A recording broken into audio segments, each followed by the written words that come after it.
Hello, Nudgestock.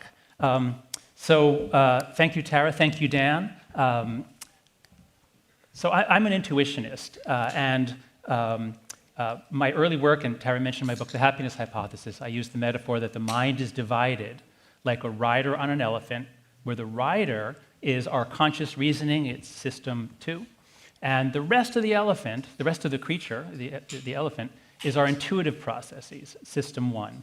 And so the implication of this is that when you want to persuade anyone of anything, you have to talk to the elephant first, and then talk to the rider. So when I'm giving a talk now about what's happening to young people, I want to give you an intuitive feeling for it, although actually the Nudgestock folks already did, and the Dove folks. I mean, that was as powerful as could be. I mean, you feel the truth of that. The girls witness the truth of that. Young women in the audience know that this is what's going on. But since we're focusing on time today, I want to try something new, something I haven't done before. I want to try a little demonstration, not demonstration, but sort of a thought experiment. So first let me ask, how many of you, so raise your hand if you check into at least one social media platform on most days. Raise your hand if you use social media. Okay, almost everybody. Okay, now, next, raise your hand if you often use it longer than you want. In general, you would like to use it less. Something about it makes you use it more. Raise your hand high. Okay, so a lot less. That's less than half of you. But maybe 40% of you have an issue. It's one of these standard behavioral choice things and that we all know how to think about. All right, let me ask you the third question. How many of you feel that you use it compulsively? You use it so much that it is pushing out other areas of your life and it is damaging your life? Raise your hand if that's you. Okay, many fewer, but still many dozens of you. All right, almost all of you in this room have a more or less properly developed frontal cortex that happened before social media and smartphones became central to life. So the level of compulsive use here is relatively low because you're adults. But what I want you to feel is, what would it be like to feel that you have to be checking all the time? And so here's the thought experiment. Suppose you're a parent. I'll just make it you're a father, and you have a 7 and a 9-year-old child. You have a happy marriage, you have a good family, you have a good job, but you also like excitement and your finances are a bit strained, and one of your friends made a lot of money day trading, and you think, oh, well, that looks like easy money and kind of exciting. And you see things online, and so you go for it. And you start learning about it, and you start making trades and buying and selling in the same day, and it's exciting, and you make a little money at first, and you do it like an hour in the morning, and then an hour in the afternoon or the evening, and that's it. But the thing about day trading is you can't really just do that because you need to follow, like, if the market's crashing or rising, you need to know right away. So you sign up for alerts. Alert me if there's a 3% change in the index or a 15% change in the stock I'm following, and before you know it, you've got all kinds of alerts coming in, keeping you on track. Oh, and then you subscribe to newsletters and urgent bulletins from various investment gurus. So now you've got hundreds of notifications a day coming in, and any one of them could be important. So you're always just checking.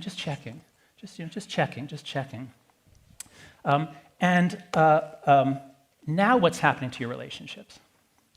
There's a very helpful term called continuous partial attention. It's what a lot of us do with our kids, especially when they're very young. Your kid is doing something, and you're doing something, maybe email or texting, and your kid says, Mama, what's this? Oh yeah, that's a duck. Yeah, duck. And you're back on your email. And so raise your hand if you recognize this way of interacting with your kids, continuous partial attention.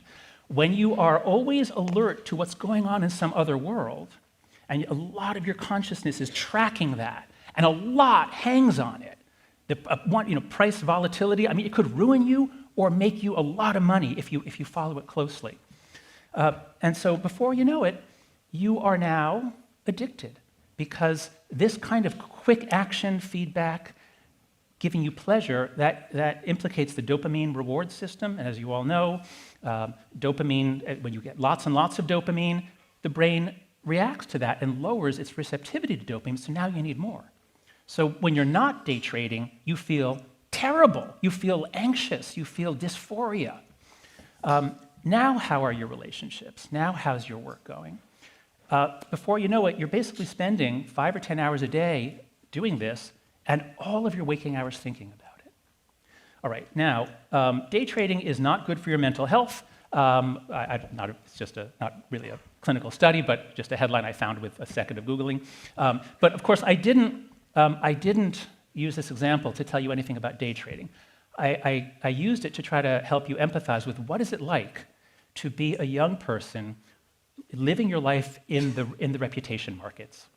Because there are a bunch of different reputation markets, and prices go up and down really fast. And your price goes up and down constantly. And everyone's talking about your price, and you're talking about everybody else's prices. So you have to have alerts. You have to always be thinking about this. And so then what happens when you're sitting next to your best friend? You're both on your phones. You're both thinking about the markets. You're not actually really fully with each other. Yes, you might talk a bit, but it's continuous partial attention. This is what my daughter says when she goes over to friends' houses sometimes. She's like, why am I even here? Like, we could just as well be sitting alone in our rooms. So I think that is, I just wanted to give you an intuitive sense of what has happened to our children, our young people. My argument in the book, there's the UK cover, the American cover, is that technology has created a great rewiring of childhood. All the things you think of in your childhood, think of all the exciting things you ever did, think of all the trouble you got in, think of all the adventures you had, think of all the flirting, the fun, all the things you did. Now take out 80% of it and replace it with screen time. And that's kind of what has happened to people born after 1995. The story that I'll tell is a tragedy in 2 acts. In Act 1, we lose the play-based childhood, which is necessary for all mammals play. And in Act 2, the phone-based childhood comes in and takes over our children's consciousness. Now, I'll make some remarks also about how this affects the sense of time. A summary of the whole book, especially for those of you who are parents of kids who are still fairly young, is that we have overprotected our children in the real world, and we have underprotected them online. So, very briefly, I just want to lay out for you, the statistics are horrific. The statistics are really hard to believe on what has happened. So I first got into this because I teach at New York University, and the students who were coming into college campuses in 2014, 2015 were really different from those who came in 2012. It was a very sharp difference. In 2012, everyone was a millennial, and by 2014, 2016, it's Gen Z. And the difference between the 2 generations is that Gen Z has very, very high rates of mental disorder compared to the millennials. Now, it's not all mental disorders. It's overwhelmingly those with anxiety and depression. This data here is from college health centers surveyed across the country. And these were the rates of various disorders in 2010. And all the graphs I'll show you, there's no trend up to 2010 or 2011. There's no sign of a problem. In fact, some rates are going down a little bit since the 90s. And then all of a sudden, in the period 2010 to 2015, that's the great rewiring, this happens. So rates of anxiety and depression skyrocket. Everything's up, but it's especially anxiety and depression. It is now normal to be anxious and depressed if you're an American or British teenager. And also, I should point out, it's only young people. So this is the same sort of data, a different source, but same kind of data, but by age group. And what we see is that older people, no change. It's not as though the 2010s drove everyone crazy. The 2010s had an effect on young people primarily. And while both sexes are affected, the rates of depression for girls have gone up so much. Now, percentage-wise, boys are up too, but girls start off with higher rates of anxiety and depression. So it is now normal for an American or British teenage girl, 34% of them have thought seriously about suicide in the last year. 25% of them have made a specific plan to kill themselves. That's just normal. That's what it is to be an American teenage girl or a British teenage girl. The stats are very similar for our 2 countries. And it's not just that they're saying they're depressed. It's not just that it's become chic to talk about your disorders. This is data from hospital admissions. Those admitted to hospitals for non-fatal self-harm mostly cut it. What we see here is that, yes, boys are up 48%, but girls 188%. Now, this is 10 to 14-year-old. we find the hugest change in the 10 to 14-year-olds. Everybody's up, but 10 to 14-year-old girls didn't used to cut themselves and they didn't used to kill themselves. It was extremely rare, and now it's not. All the way through to suicide, same thing. In fact, there was a 50% increase in a single year. 2012 was a year, it's as if somebody flipped a light switch. Something turned on somewhere in Silicon Valley. And all over the developed world, girls started checking into psychiatric emergency rooms. It's because it's not just the United States and the UK. We found very similar patterns in all the major English-speaking countries and in Northern Europe and Western Europe, not so much in Eastern Europe, and we don't know much about the developing world. That's a complicated story that I can come back to if you like. Here's some British data, self-harm, from medical records, and the same thing. Again, 2012, something turns on, and the life of teenage girls changes radically in a single year. Same thing in Australia. These are psychiatric emergency room visits. So again, this is international. So it's a tragedy in two acts. Let me explain the two acts. How did we get here? How did we get to the point where it's normal to be a teenage girl in the developed world thinking about killing yourself? So the first act is the end of the play-based childhood. Here's data on British childhood, what has happened. These are time use studies. From 1975 to, I guess they measured at 3 points in time. In 2015, as you can see, what went down is outdoor play and socializing out of the home, like going over to a friend's house and talking.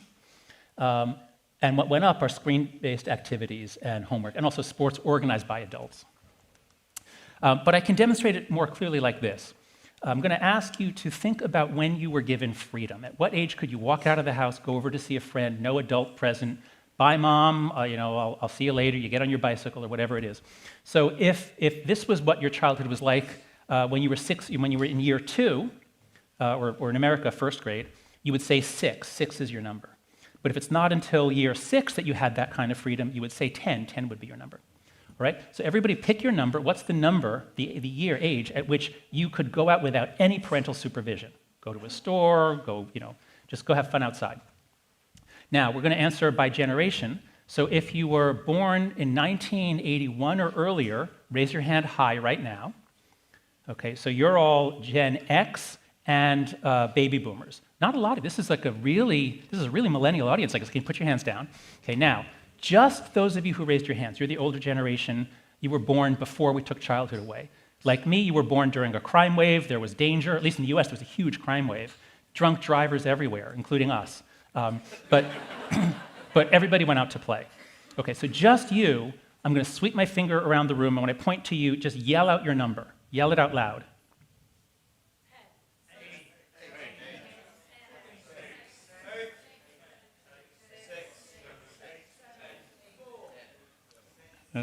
Okay, so you hear that. It's basically 6 to 8 is the mode. We heard a couple of 10s. We heard 1 4. It is possible that many were let out at 4, but they didn't make it to today.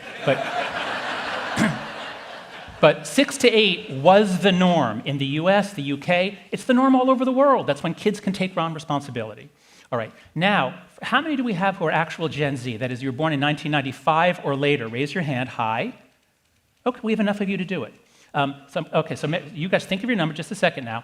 Now, the rest of you, if you have children, I want you to think, don't raise your hand, but just think, what is the age that either I did let my kids out or that I was going to let my kids out before I heard Jonathan Haidt tell me that I need to let them out earlier?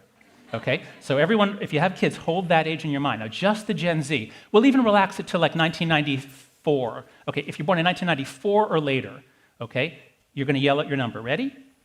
Go.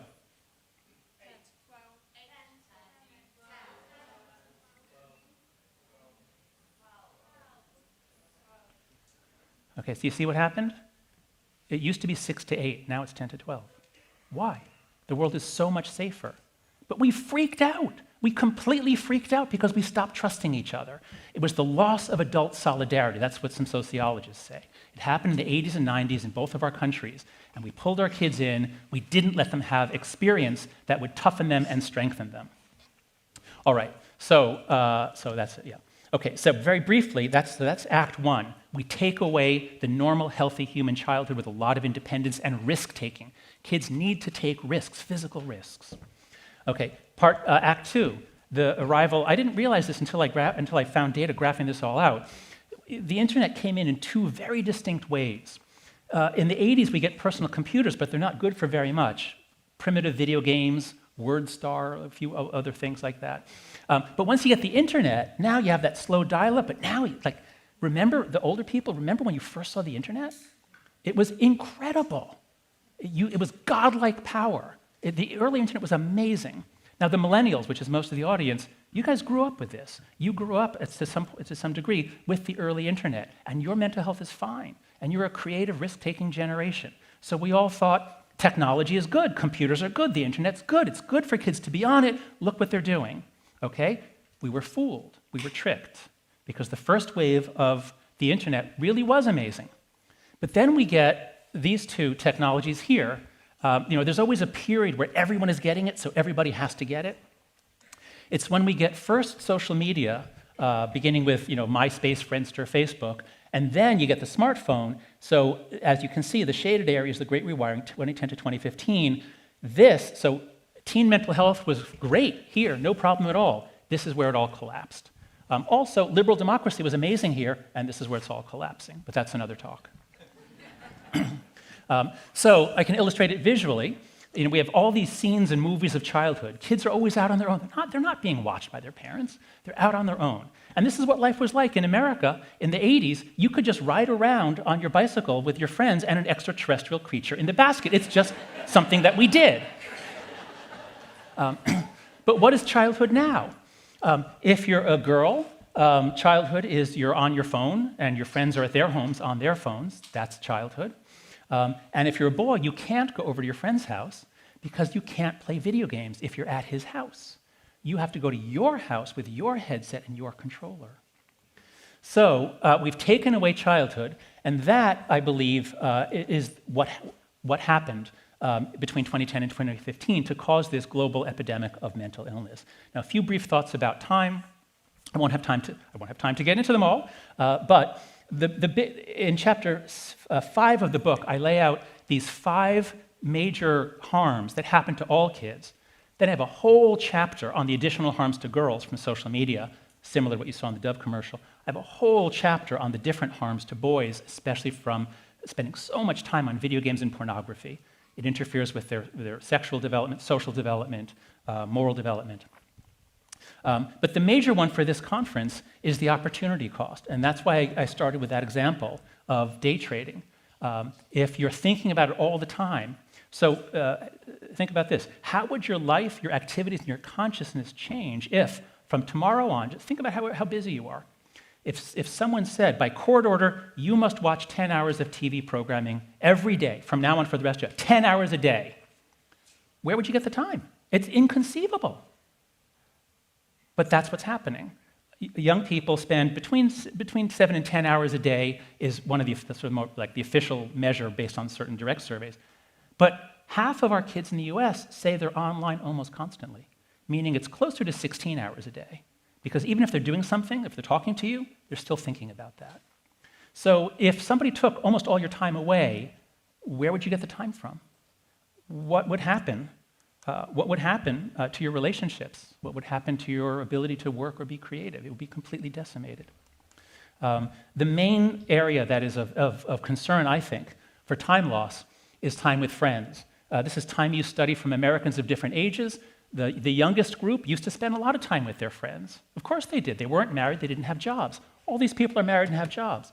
What happens as we get into the Great Rewiring? This. Young people no longer spend much time with their friends. And take a look at this. The 2019 data point was pre-COVID.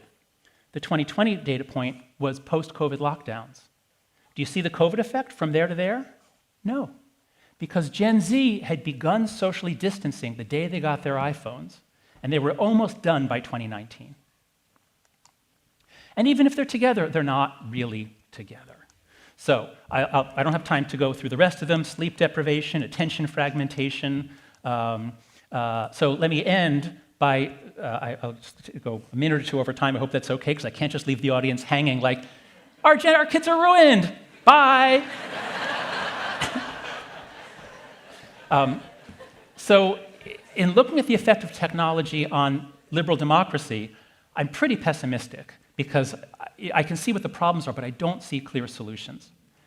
When looking at the effects of technology on Gen Z and Gen Alpha, on our kids, I'm wildly optimistic, because I can see what we can do, and we're already doing it, and almost everyone supports it. Here it is. What we need is a set of norms. This is a collective action problem. This audience of behavioral science educated people knows exactly what a collective action problem is.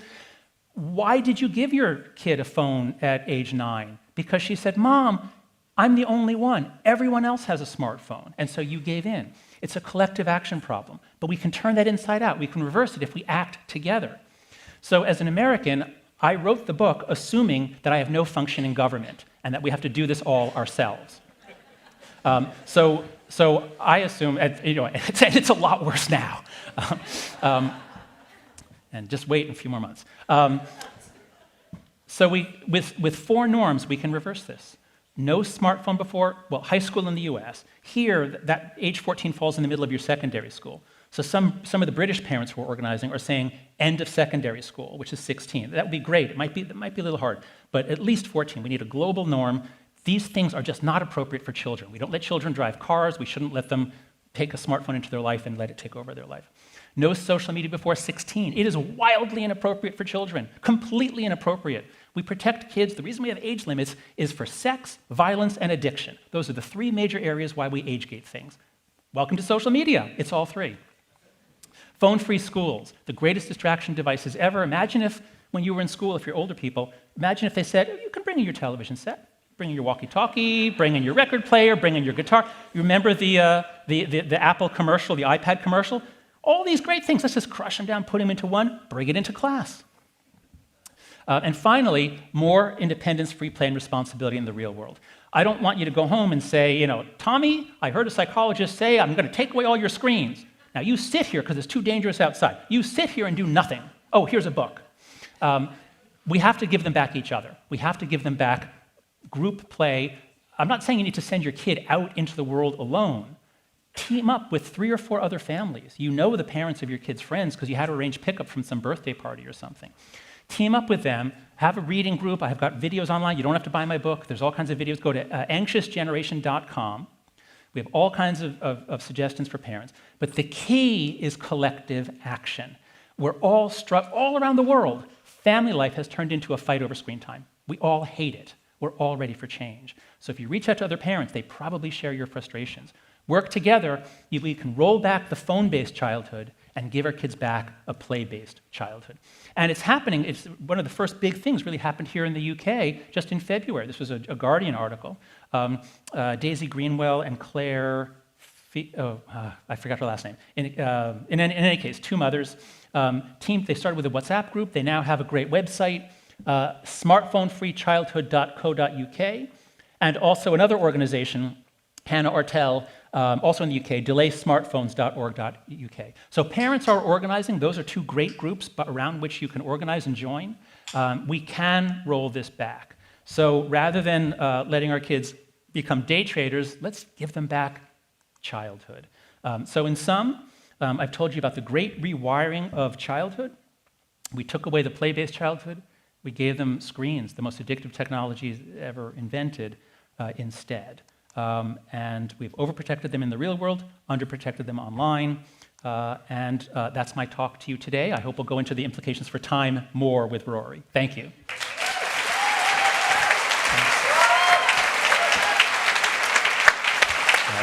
Thank you. Thank you so much, Tom. We're going to get some slider questions. I'd love to ask you loads of questions, but my children are now 23, so it's too late. So I'm going to actually open up the questions to people in the room who may have children where they can actually do something preventively. A very weird question. That's something I've heard from someone else. How can you be sure that the referrals increase isn't just driven by diagnosis rather than reality? I suppose the self-harm statistics. Well, that's right. Yeah, so there's many steps. Whenever you see a big increase, like for example with autism or anything else, there are phases where something just gets diagnosed that wasn't diagnosed before, and there's so you always have to ask that question. If the self-report data and the medical doctor, if the self-report data were going up and up and up, but the behavioral data was not, then that would be pretty clear evidence that that's what it was.